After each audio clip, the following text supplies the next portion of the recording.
কয়েক মাস আগে Indian express একটি বড় লেখা ছাপিয়েছিল প্রবীণ সাংবাদিক সুশীলা রামস্বামীর। সেখানে সুশীলা রামস্বামী লেখেন যে আমাদের মনে রাখতে হবে, universities are not industries, teachers are not tools, students are not clients, informations are not knowledge. স্বাধীনতার ৭৫ বছর পরে এটা লিখতে হচ্ছে, লজ্জার, দুঃখের, যন্ত্রণার, কিন্তু এটা ঘটনা। গত সপ্তাহে সুপ্রিম কোর্ট একটি অর্ডার দিয়েছে যে কোটাতে যে প্রতিষ্ঠানটি আছে, যেখানে শয়ে শয়ে ছেলে মেয়ে বিভিন্ন কম্পিটিটিভ পরীক্ষার জন্য প্রস্তুত হন, তাদের ইন্টারনাল রিপোর্ট প্রকাশ করা যাবে না। কারণ এবছর 10 মাসে 26টি ছাত্রছাত্রী আত্মহত্যা করেছে।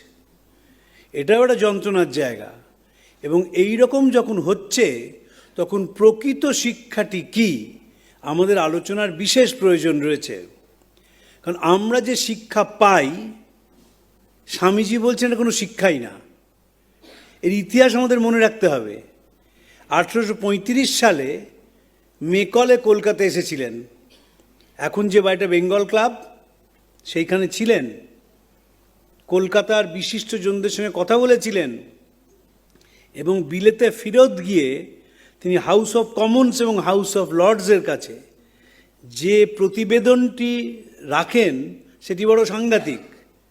তিনি বলেছিলেন, আমরা একটা নতুন শ্রেণী তৈরি করব, যারা আমাদের সঙ্গে, যাদের ওপর আমরা অত্যাচার চালাই, তাদের যোগসূত্রের কাজ করবে। তারা দেখতে হবে ভারতীয়দের মতন, কিন্তু চিন্তায়, চেতনায়, কথায়, বার্তায় হবে ইংরেজ। তার কিছুদিন পরে উডস ডেসপ্যাচে বলা হলো ক্লার্ক মেকিং এডুকেশন, এবং এখনও কিন্তু সেটাই চলছে। সে ক্লার্ক মেকিং এডুকেশনের ট্র্যাজেডি হচ্ছে, আমার তো 3 দশক হয়ে গেল খবরের কাগজে, যারা যে বিষয়ে পারদর্শী বলে আমরা মনে করি, তাদের 1 মিনিট বা 2 মিনিট নিজের বিষয়ে বলতে গেলে তাদের কলম চিবিয়ে আঁক হয়ে যায়, পারেন না বলতে, কারণ মুখস্থ করে বলা। আমাকে গোপাল কৃষ্ণ গান্ধী একবার বলেছিলেন, তিনি যখন রবীন্দ্রভারতী বিশ্ববিদ্যালয়ের আচার্য ছিলেন, একটি পিএইচডির ভাইভা বসিতে গিয়েছিলেন এবং সেখানে সেই ছাত্রটিকে তিনিও কতগুলি প্রশ্ন করেন। ছাত্রটি উত্তর দিতে না পারায় তার মনে হয় যে ছেলেটি এত নার্ভাস হয়ে গেছে। তিনি বলেন, ঠিক আছে, তুমি সময় নাও, সময় নিয়ে উত্তর দাও। তখন সেই ছেলেটিকে যখন তাও উত্তর দিতে পারছে না, তখন প্রাক্তন রাজ্যপাল মশাই তাকে বলেন যে তোমার সমস্যাটা কি হচ্ছে। তখন সেই ছেলেটি কিছুক্ষণ চুপ করে বলে, আসলে সে বছর এই প্রশ্নগুলো কমন আসেনি, তাই উত্তর দিতে পারিনি।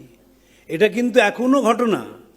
আগে আমরা যখন মাধ্যমিক পরীক্ষা দিতাম, তখন একটা ধারণা ছিল যে ভোরবেলা উঠে মুখস্থ করলে কাজ হয়, এবং এক পাড়ায় অনেক ছেলেমেয়ে মাধ্যমিক দিত, কান পাতলেই শোনা যেত বিভিন্ন বাড়ি থেকে এই মুখস্থের আওয়াজ আসছে, ইতিহাস, ভূগোল সব মুখস্থ করা হচ্ছে। তার ফলটা হলো ভয়াবহ। স্বাধীনতার ৭৫ বছর পরে আমরা একটা দেশ পেলাম, যে দেশের মেধা আছে কিন্তু অনুভূতি নেই, যে দেশে তথ্য আছে কিন্তু হৃদয় নেই, যে দেশটা আস্তে আস্তে একটা অদ্ভুত যন্ত্রে পরিণত হচ্ছে, যে যন্ত্রটার মায়াদয়া নেই, কাঁদতেও জানে না। বিবেকানন্দ এই জন্য একটি নতুন শিক্ষা ব্যবস্থা আনয়নের কথা বলেছিলেন। স্বামী যখন রামনাড়ে বক্তৃতা দেন, তখন তার 34 বছর বয়স। 1897 সাল, পাশ্চাত্য থেকে ভারতবর্ষে ফিরছেন, তখনও কলকাতা এসে পৌঁছননি। সেই রামনাড়ের বক্তৃতায় স্বামীজি 2টি পুরাণের চরিত্রকে নিয়ে আসেন, একটা স্কেলা এবং একটি চেরিবিড, এবং এরা দুজনেই সবসময় মারামারি করে। তো স্বামীজি বলছেন যে আমাদের দেশের সমস্যা হচ্ছে Scylla of old orthodoxy and Charybdis of modern European civilisation. বলছেন, আমি তা সত্ত্বেও এই প্রাচীন পন্থীদের বিশ্বাস করি, তাদের অনেক সমস্যা আছে, কিন্তু তাদের পাগুলো মাটিতে পড়ে আছে। আর এই যে আধুনিক ইউরোপীয় সভ্যতায় যারা শিক্ষিত, তারা একটা জিনিস গ্রহণ করে, স্বামীজির ভাষায় আনকোয়াগুলেটেড, আনঅ্যাডজাস্টেড, এবং their head turning turning turning, Swamiji এই শব্দ ব্যবহার করেছেন। এবং তারপর বলছেন weakness is sin, weakness is death, be fearless. আমাদের এই শিক্ষা ব্যবস্থা কিছুতেই আমাদের ভয় শূন্য করতে পারল না। আমি রাজনৈতিক নেতা থেকে আমলা, আমলা থেকে খেলোয়াড়, খেলোয়াড় থেকে শিল্পীদের সঙ্গে ওঠা বসা করি।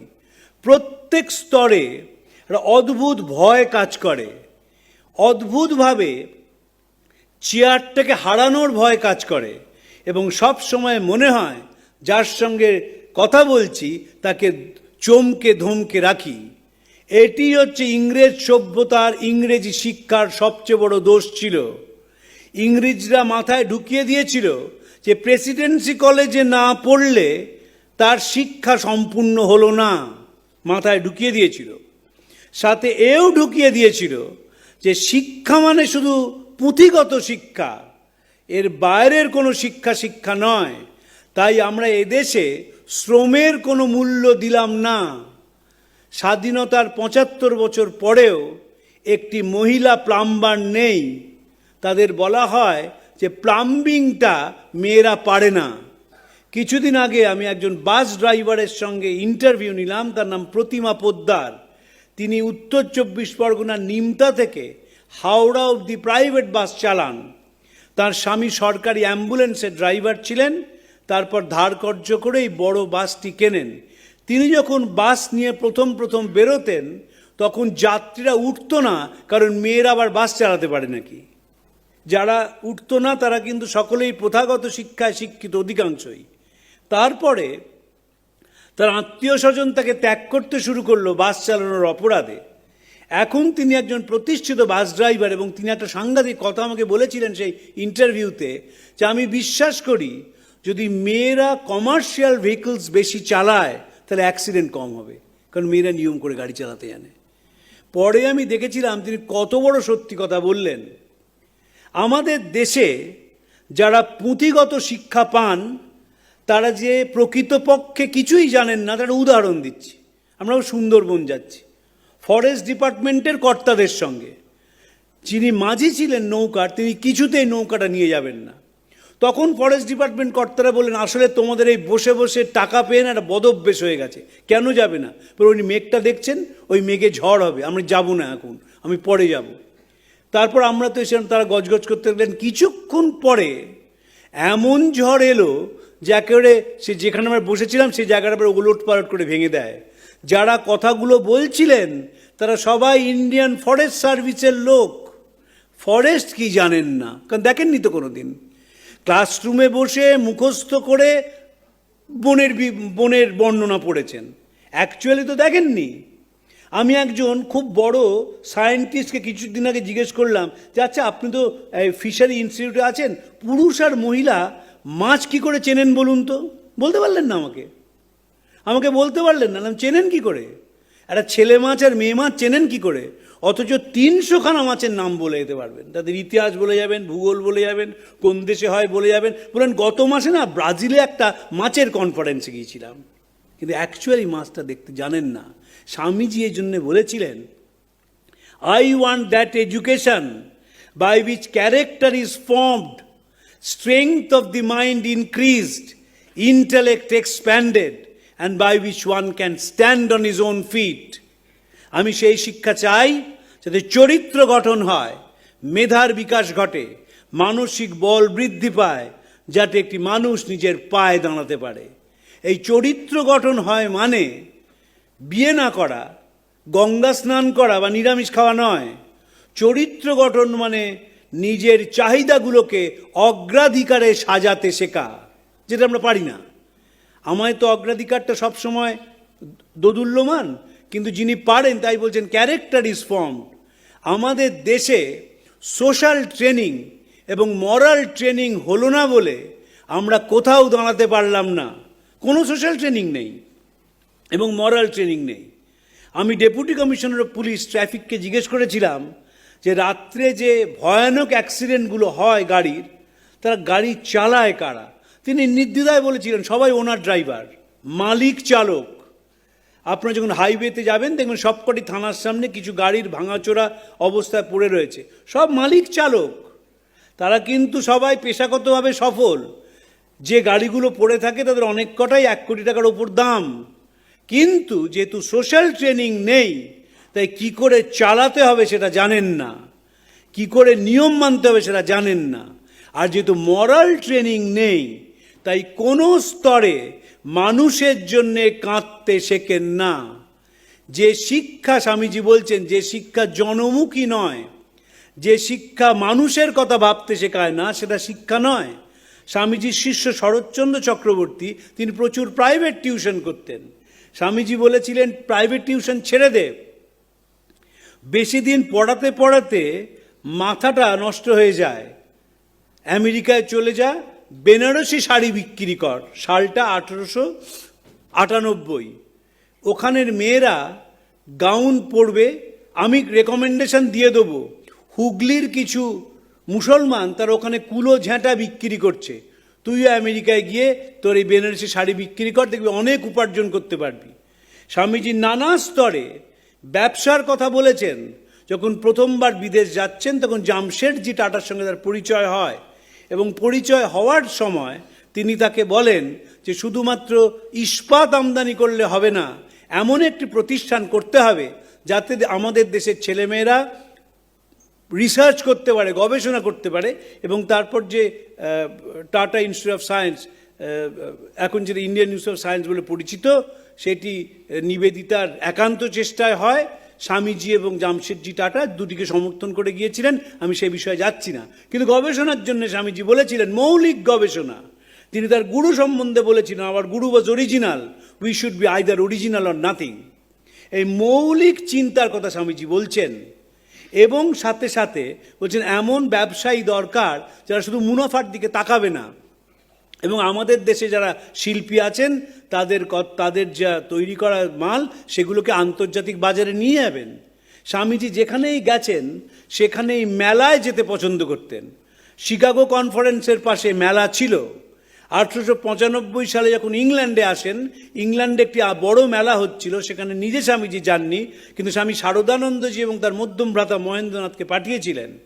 প্যারিস কংগ্রেসে নিজে মেলায় গিয়েছিলেন, এবং যখন স্বামীজি প্যারিস ছাড়ছেন, যেদিন প্রচণ্ড বৃষ্টি হয় 1900 সালে, সে কিভাবে সেই স্টলগুলো থেকে কাঠ ছড়িয়ে পড়েছে চারদিকে, জলে ভাসছে, তার অসাধারণ বর্ণনা আছে।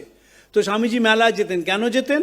যাতে ভারতীয় তৈরি জিনিস আন্তর্জাতিক বাজারে পৌঁছতে পারে। যখন স্বামীজি এই কথাগুলো ভাবছেন, যখন স্বামীজি কথাগুলো লিখছেন, তখন কেউ কল্পনাও করতে পারেননি যে ভারতবর্ষ তার আর 4 দশক পরেই স্বাধীনতা লাভ করবে। এবং স্বামীজি বলেছিলেন, স্বামীজিকে কলকাতায় সম্বর্ধনা দেওয়া হয় 28শে ফেব্রুয়ারি, তার পরের দিন সোয়াবাজার ফুটবল ক্লাবে থেকে সম্বর্ধনা দেওয়া হয়েছিল। তিনি একটি বলে লাথি মেরে বলেছিলেন, we must learn to protest, we are not going to accept the টিরানি of the minority over majority. এই যে নতুন দেশ হবে, তার নতুন আইন কানুন হবে, স্বামীজি সেটি বিশ্বাস করতেন। এবং স্বামীজি বারবার বলেছেন, দেশের অনেকটা ঘুরেছিলেন, তো সেই ঘুরে দেখেছিলেন যে ইংরেজরা আমাদের ওপর কীরকম অত্যাচার চালায়, এবং স্বদেশীয় মানুষরা কীরকম করে তার নিজের দেশের লোককে অত্যাচার চালায়। তাই যারা তথাকথিত শিক্ষিত তাদের বলেছিলেন, তোমরা লং লুট বিদিলিং, তোমাদের কাছে কথা শুনলে মনে হয় ঠান দিদির মুখে গল্প শুনছি। আর নতুন ভারত বেরুক চাষার কুটির থেকে, ভুনাওয়ালার উনুনের পাশ থেকে, ঝোড় জঙ্গল পাহাড় পর্বত থেকে। এটি চিঠিতে লিখছেন, ভয় হয় পাছেই পাশ্চাত্য বীর্য তরঙ্গে ভারতবর্ষের বহুকাল আর্জিত রত্নরাজিনা ভাসিয়া যায়। ভয় হয় ভারতবর্ষ না ঐহি ভোগলাভের রণভূমিতে পরিণত হয়। ভয় হয় এই অসম্ভব অবাস্তব মূলাচ্ছেদকারী ভাবকে অনুকরণ করিতে গিয়া ভারতবর্ষ না ইত নষ্ট স্ততভ্রষ্ট হইয়া পড়ে। এবং সমস্যার সমাধান হিসেবে বলেছিলেন, আমাদের ইতিহাস ছেলেদের মেয়েদের সামনে তুলে ধরতে হবে যাতে তারা সেটাকে জানতে পারে এবং বুঝতে পারে। মাইসোরের মহারাজা 4খানি ঘর খুলে দিয়েছিলেন অর্থনৈতিকভাবে অনগ্রসর ছেলেমেয়েরা যাতে পড়াশোনা করতে পারে তাদের জন্যে। স্বামীজি যখন ইউরোপে আছেন, সেখান থেকে চিঠি লিখলেন, এই জীবন কয়েকদিনের, জীবনের চাকচিক্য কয়েকদিনের, সেই বেঁচে থাকে, সে পরের জন্য বেঁচে থাকে, বাকিরা মৃত প্রেত তুল্য। তারপর বলছেন, রাজা আপনার জন্য প্রতিদিন ঈশ্বরের কাছে প্রার্থনা করি, দারিদ্র্য এবং অশিক্ষায় নিমজ্জিত লক্ষ লক্ষ ভারতীয়ের জন্য আপনার মন যেন আরো গভীরভাবে অনুভব করে। এপ্রিল মাস 1897 সাল, দুটি চিঠি স্বামীজি লিখেছিলেন সরলা দেবী চৌধুরানীকে, ভারতী পত্রিকার সম্পাদিকা, রবীন্দ্রনাথের ভাগ্নী। এবং তার একটি চিঠিতে স্বামীজি শিক্ষার কথা বলছেন, যে শিক্ষাটাই আমাদের দেশের দরকার এবং সব জায়গায় সে শিক্ষাকে নিয়ে যেতে হবে। স্বামীজির যে প্রথম চিঠি আসে 1894 সালে তার গুরু ভাইদের লেখা আমেরিকা থেকে, তার দিন আমরা জানি না, গ্রীষ্মকাল, সেখানে স্বামীজি বলেছিলেন, তারক দাদা, কালীকৃষ্ণবাবু, তোমাদের একটা মতলব দিচ্ছি, সবাই যুক্তি করে সেটা ঠিক করো।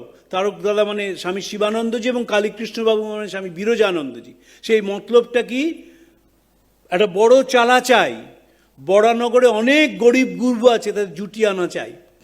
তারপর ম্যাজিক লণ্ঠন দিয়ে, গ্লোব দিয়ে তাদের পড়াতে হবে।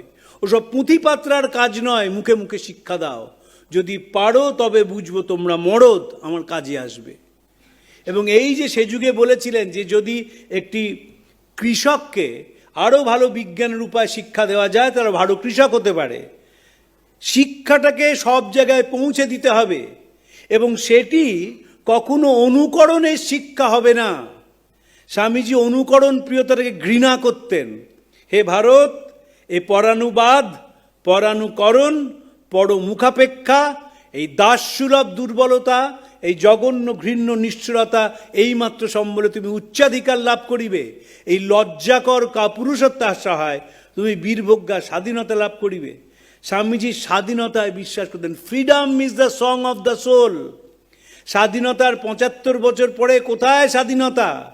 পরানুকরণ প্রিয়তা একটা লজ্জাজনক জায়গায় গিয়ে পৌঁছেছে এবং এমন অবস্থা হয়েছে যে আমাদের দেশের মাতৃভাষায় কথা বলাটাকে বাঙালিদের মধ্যে বিশেষ করে আমরা একটা অপরাধ বলে মনে করছি এবং মনে করছি যদি ইংরেজিতে কথা বলতে না পারি আমি শিক্ষিত নই।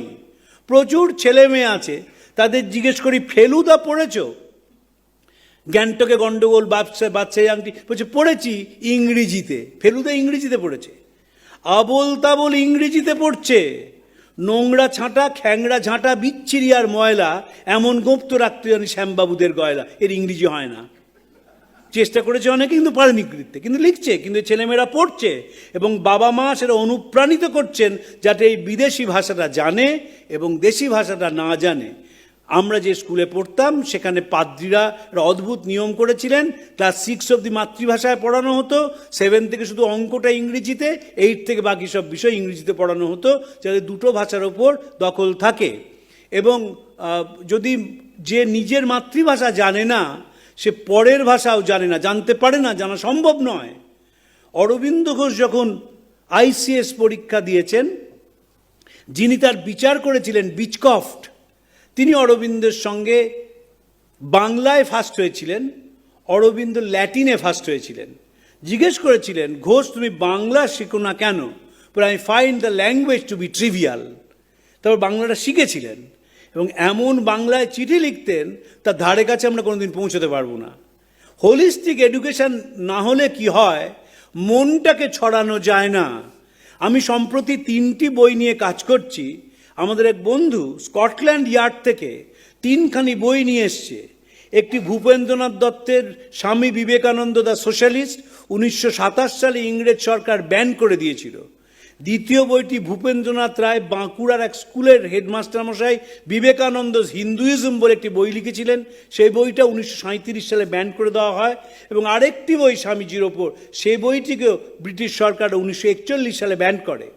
এর প্রধান কারণ হচ্ছে ইংরেজরা এই লোকটিকে ভয় পেয়েছিলেন, এই লোকটি কাউকে রেয়াত করে কথা বলতে পারেন না বলে। সিডিশন কমিটি বলেছিল Vivekananda after death has become more dangerous than when he was alive. এবং যত পুলিশ রিপোর্ট আমরা পাচ্ছি, বাঘা যতীনেরও পুলিশ রিপোর্ট বা অন্যান্য পুলিশ রিপোর্ট, দেখা যাচ্ছে প্রত্যেক জায়গায় স্বামীজির নাম রয়েছে। তার কারণ হচ্ছে স্বামীজি মৌলিক চিন্তার কথা বারবার বলছেন, নিজের মতো করে চিন্তা করো, নিজের মতো করে ভাবো, প্রশ্ন করতে শেখো। নিকোলা টেসলা জিজ্ঞেস করেছিলেন যে আপনি যদি আবার পৃথিবীতে আসেন এবং শিক্ষক হন, আপনি কি শেখাবেন? স্বামীজি বলেছিলেন, কিচ্ছু শেখাবো না, শুধু মনঃসংযোগটা শিখিয়ে দেবো।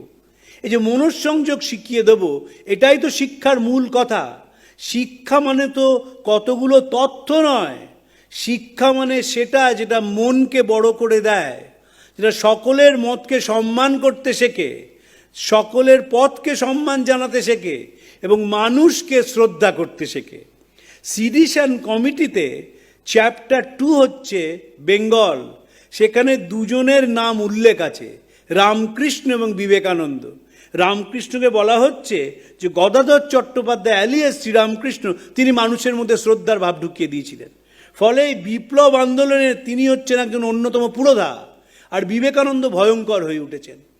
ভয়ঙ্কর, মানুষকে ঘুরিয়ে দেন। সাহেবরা বুঝেছিলেন যে যদি বাঙালি যেভাবে জেগে উঠছে, একটা বিখ্যাত বই আছে পিটার হিচেসের লেখা, history of bomb throwing incidents in Bengal 1902 to 1910।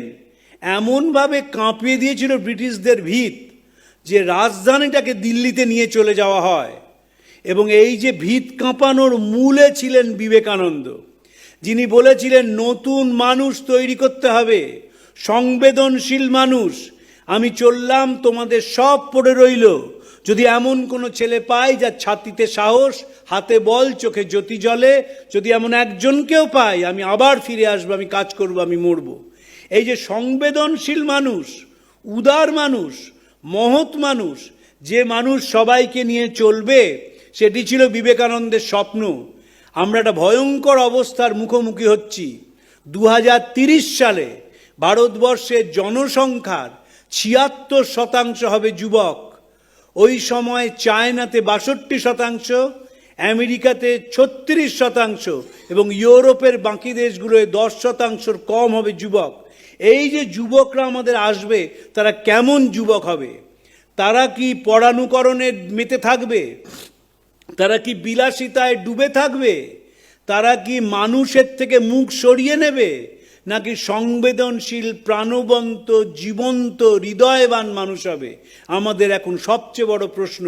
কারণ গোটা ভারতবর্ষের তথাকথিত শিক্ষিত মানুষ, তারা কিন্তু মানুষের থেকে মুখ ফিরিয়ে দিচ্ছে। স্বামীজি বড় সুন্দরভাবে বলেছিলেন, তোদের বাইরে সত্যগুণ, ভেতরটা ইট পাটকেলের থেকেও শক্ত। আমি বিশ্বাস করি, আস্তে আস্তে আমার বিশ্বাস হয়েছে যে ভারতবর্ষে কোনো দিন মূল্যবোধের চর্চা হয়নি। ওটা যে বলা হয়, ওটা বলার জন্য বলা, কোনো দিন চর্চা হয়নি। যদি মূল্যবোধের চর্চা হতো, তাহলে যে মুহূর্তে মেটেরিয়ালিজম এলো, আমরা এইভাবে গা ভাসিয়ে দিতাম না, দেওয়া সম্ভব ছিল না। আমরা দরিদ্র দেশ ছিলাম বলে হাতে কিছু পেতাম না। ধরুন, যে বাচ্চারা 5 মাইল বা 6 মাইল হেঁটে স্কুলে যায় এবং আসে, সে বাকি সময়টা কি করবে? সে কিচ্ছু করতে পারতো না, হাতে তো কিছু নেই। পরাধীন ভারত, তারপর দেশ স্বাধীন হওয়ার পরও দারিদ্র্য ছিল নিত্যসঙ্গী। যে মুহূর্তে 90 দশক থেকে আমাদের বিলাসিতার বস্তু এলো, সেই মুহূর্তে থেকে জাতি, ধর্ম, বর্ণ, গোত্র, লিঙ্গ নির্বিশেষে আমরা বিলাসিতায় ডুবে গেলাম। পকেটে মোবাইল রাখতে শুরু করলাম, সেখানে খাওয়া আপেল না দেখালে আমার জাত থাকে না। ট্র্যাডিশন, এই যে কিছুদিন আগে আমাদের মুখ্যমন্ত্রী গিয়েছিলেন স্পেনে এবং মিডল ইস্টে, সেখানে যে কোম্পানিটি আসছে এখানে জামা কাপড়ের দোকান খুলবে, দেখবেন লাইন পড়ে যাবে সে দোকানে, কারণ তারা ব্র্যান্ডেড জিনিস বিক্রি করবে বলে। খুব দুর্ভাগ্যজনক, বিলাসিতার শেষ পর্যায়ে আমরা পৌঁছেছি।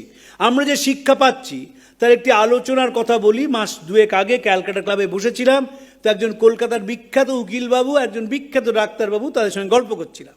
তো ডাক্তারবাবু উকিলবাবুকে বলছেন, শোন, তোদের কথা আর বলিস না, তোরা না দুপক্ষ থেকেই টাকা নিস, কি বলবো বল, ফিট একটু কমা।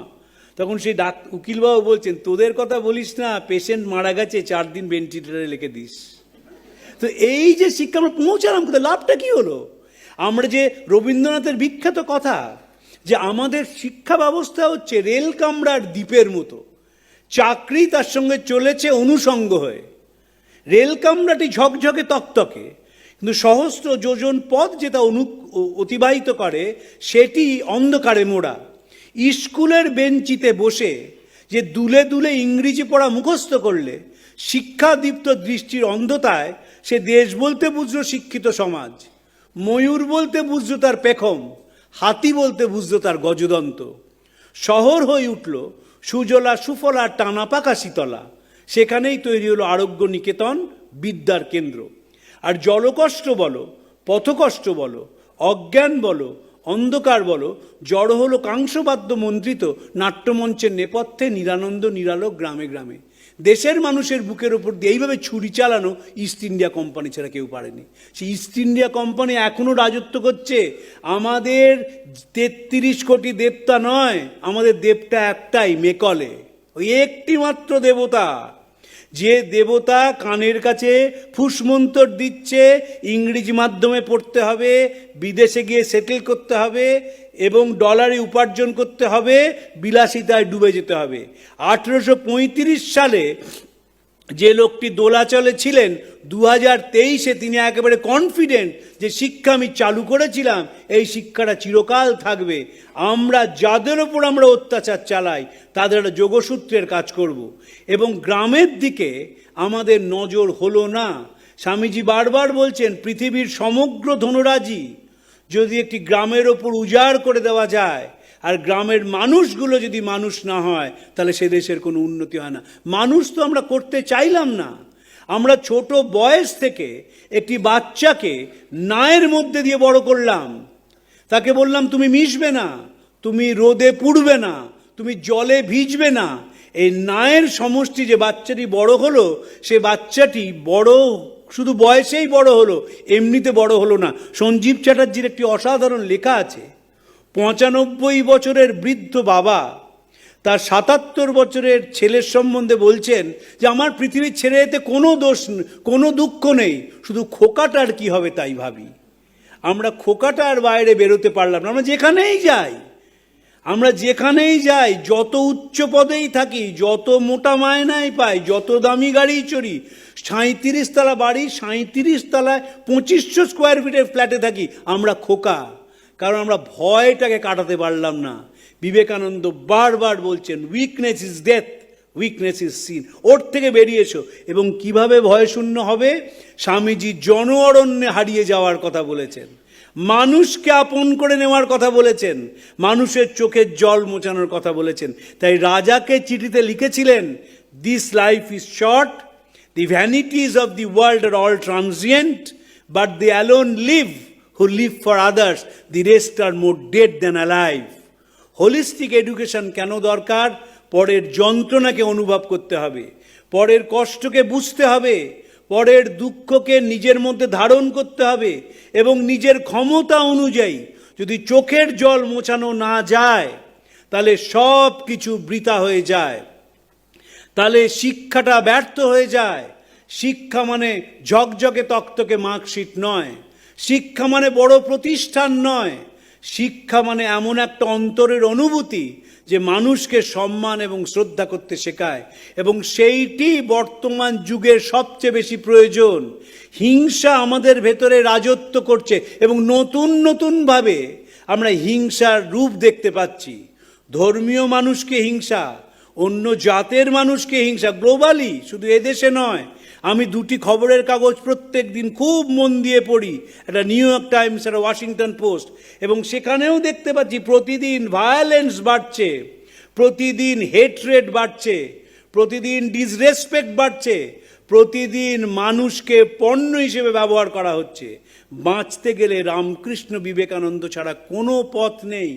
আসতেই হবে, মিশতেই হবে, আপন করে নিতেই হবে মানুষকে। এবং সকলের মধ্যে যদি নিজেকে আবিষ্কার করা যায়, তাহলে জীবনটা অর্থবহ হয়ে ওঠে, জীবনটা একটা নতুন মাত্রা পায়। এবং সেই মানুষের যন্ত্রণা সেই মানুষের সারা মুখে কখনো যন্ত্রণার ছাপ ফুটে ওঠে না। এটি ঘটনার কথা বলে শেষ করি। একবার আমরা হিমালয়ে যাচ্ছি, প্রত্যেক বছর এক সময় যেতাম, তো আমাদের গাড়িতে একজন সাধু উঠেছেন। সেই সাধুটি বারবার ড্রাইভারকে বলছেন খুব জোরে গাড়ি চালাতে, অসম্ভব জোরে বৃষ্টি পড়ছে। 19-20 হয়ে গেলে গাড়িটা খাদে পড়ে যাবে, এবং আমরা কিছুক্ষণ কথাবার্তার পরে বুঝলাম তাঁরও বাঙালি শরীর। জিজ্ঞেস করলাম যে আপনি মহারাজ এত তাড়াতাড়ি গাড়ি চালাতে বলছেন কেন, বৃষ্টিতে তো যে কোনো সময় চাকা স্লিপ করে যেতে পারে। তখন মহারাজ বলছেন তাঁর যে ছোট্ট আশ্রমটি আছে যোশীমঠের পরে, সেইখানে একটা বাজারে খবর চালু হয়ে গেছে যে প্রতিদিন দুপুরে এলে সেখানে গরম গরম খাবার পাওয়া যায়। তো আজকেও তো লোকে আসবেন, কিন্তু যদি তালাবন্ধ দেখেন তারা ব্যর্থ মনোরথে ফিরে যাবেন। শুধু তাদের কথা ভেবে তিনি গাড়িটাকে জোরে চালাতে বলছেন, জেনে যে যে কোনো সময় দুর্ঘটনা হতে পারে। এই যে মানুষের জন্যে কান্না, মানুষের জন্যে ভাবনা, এটি আমাদের আনতেই হবে। স্বামীজির শরীর চলে যাওয়ার 10 দিন আগে একটা কথা বলেছিলেন শিষ্যকে, যখন মানুষের কষ্ট দেখি তখন মনে হয় রেখে দে তোদের ঘণ্টা নাড়া শাঁখ বাজানো, মানুষের জন্য কিছু করি। মানুষের জন্য আমাদের করতেই হবে, নিজেরা বাঁচতে, পরিবারের মানুষদের বাঁচাতে, সমাজ এবং দেশকে বাঁচাতে। পূজনীয় মহারাজকে প্রণাম জানিয়ে, আপনাদের নমস্কার জানিয়ে আমার বক্তব্য শেষ করছি।